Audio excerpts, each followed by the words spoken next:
తెలిసింది బైబిల్లో యోబు లాంటి మనిషి మరొకరు లేరు.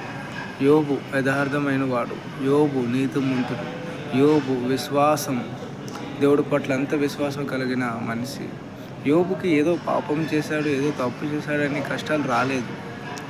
ఎందుకు వచ్చాయంటే దేవుడు దాన్ని అనుమతించాడు.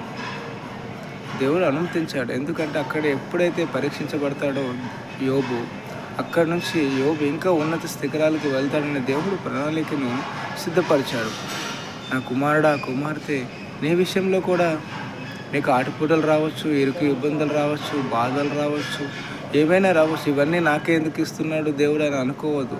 నువ్వు పరీక్షించబడుతున్నావేమో, దాని తర్వాత నీవు ఉన్నత స్థాయిలోకి నువ్వు వెళ్తావు. కాబట్టి పరీక్షించబడినప్పుడు ఎవరి మీద కోపడకు, ఎవరి మీద బాధపడకు. దేవుని చూసి ముందుకెళ్ళు. దేవుడి పట్ల